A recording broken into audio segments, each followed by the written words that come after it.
Servicing of multi split AC part 2। Hello, मेरा नाम प्रीति है।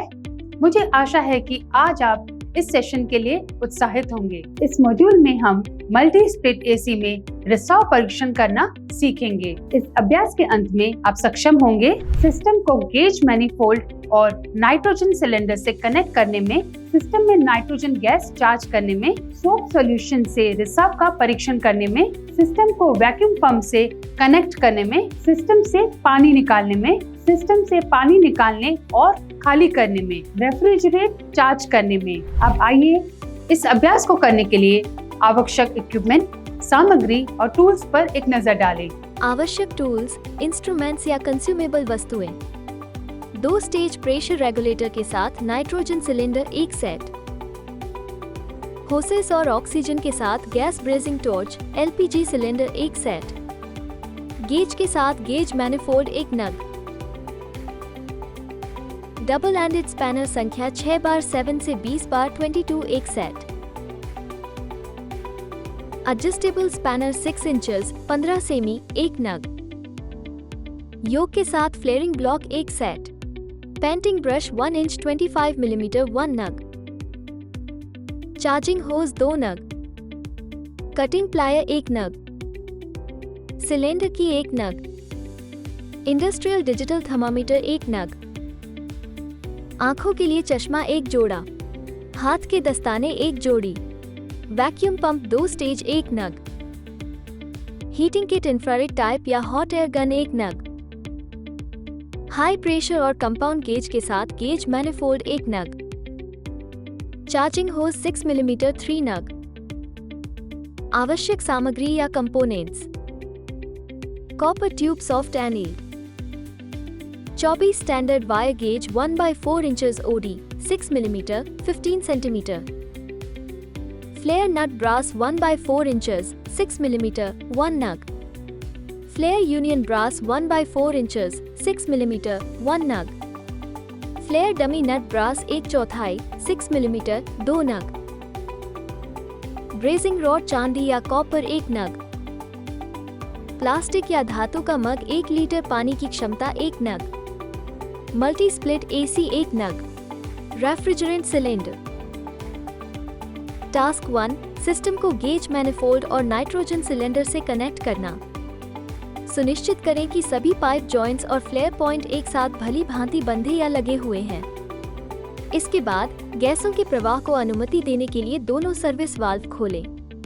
फिर आई लेबल वाली चार्जिंग होज के एक सिरे को लिक्विड सर्विस वाल्व के गेज पोर्ट से जोड़ दें। चार्जिंग होज आई के दूसरे सिरे को गेज मैनिफोल्ड के हाई प्रेशर HP पोर्ट से कनेक्ट करें।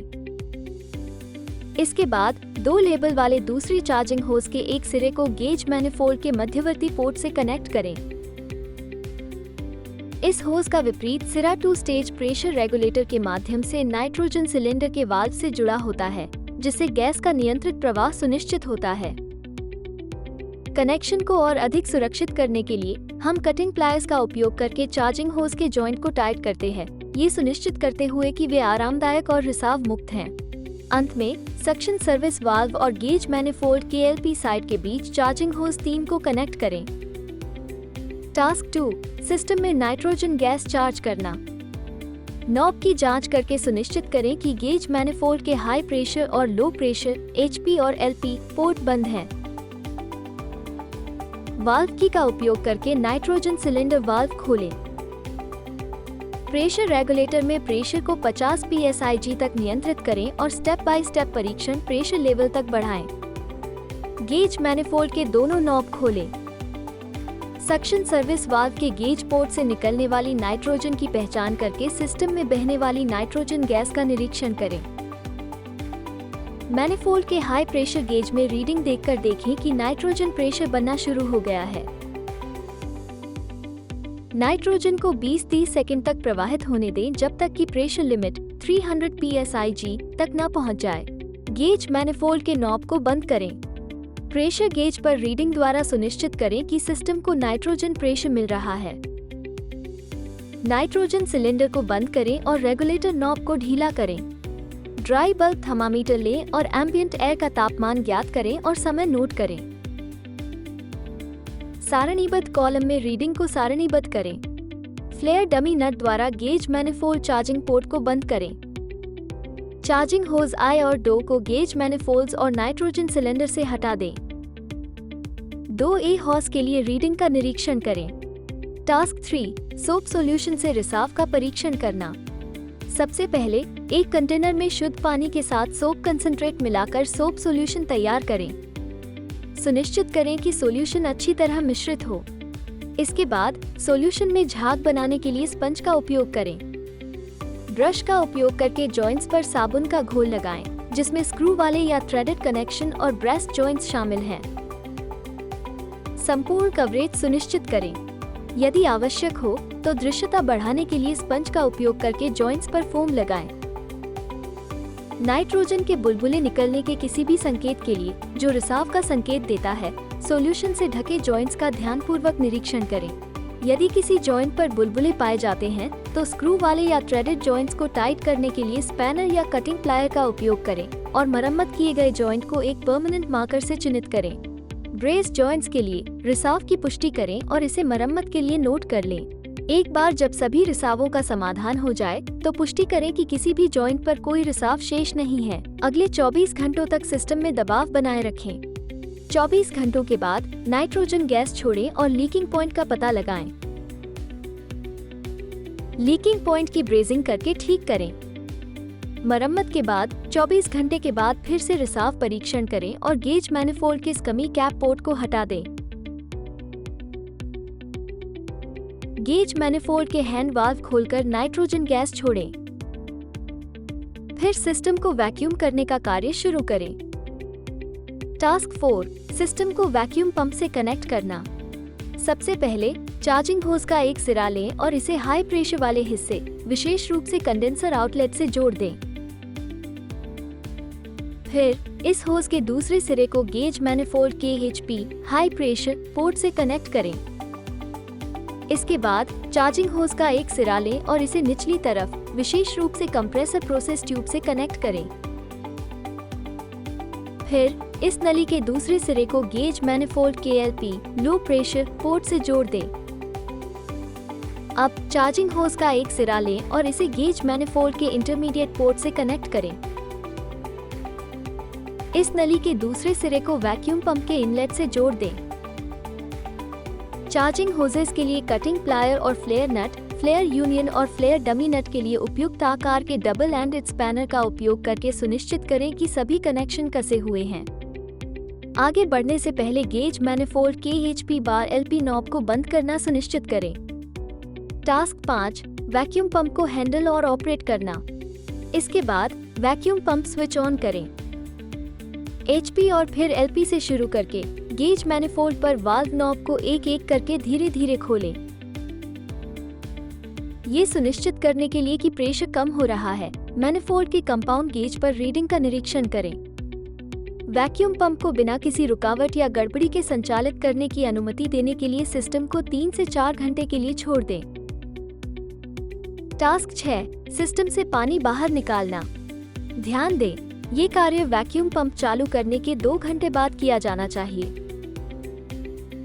प्रक्रिया शुरू करने के लिए सबसे पहले हीटिंग किट को एक्टिवेट करें, चाहे वह इंफ्रारेड लैंप हो या हॉट एयर गन। सुनिश्चित करें कि सिस्टम वैक्यूम के अंतर्गत है और वैक्यूम पंप चालू है।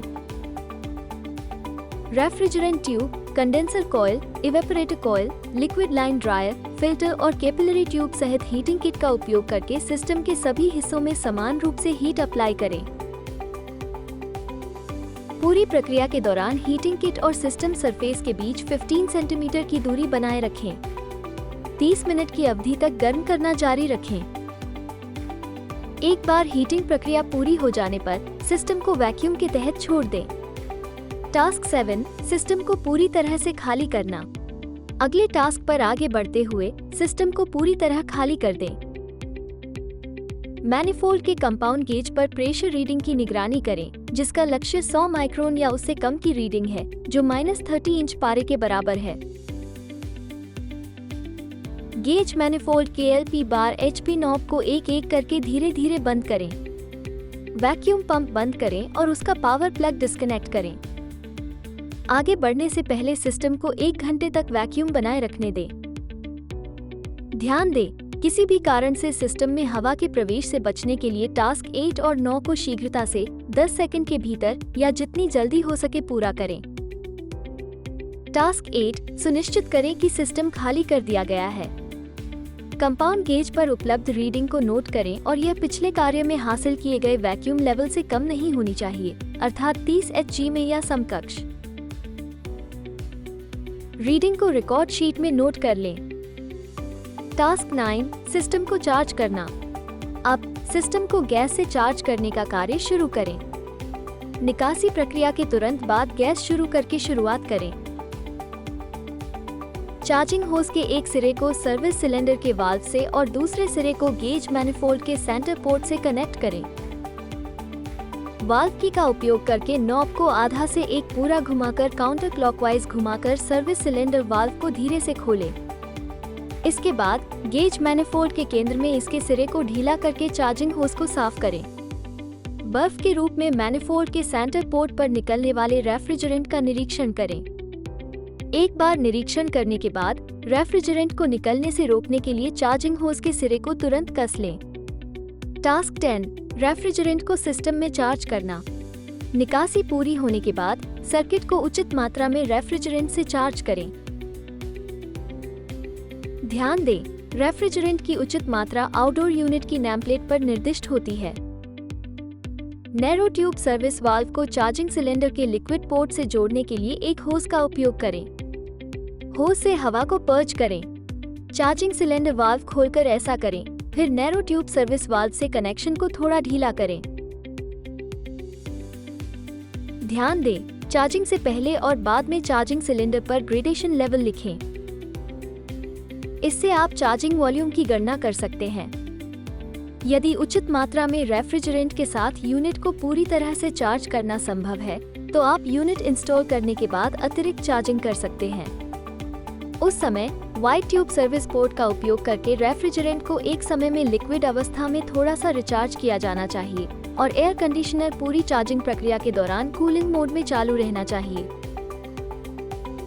ध्यान दें, यूनिट को एक बार में अधिक मात्रा में रेफ्रिजरेंट से चार्ज करने से कंप्रेसर खराब हो सकता है।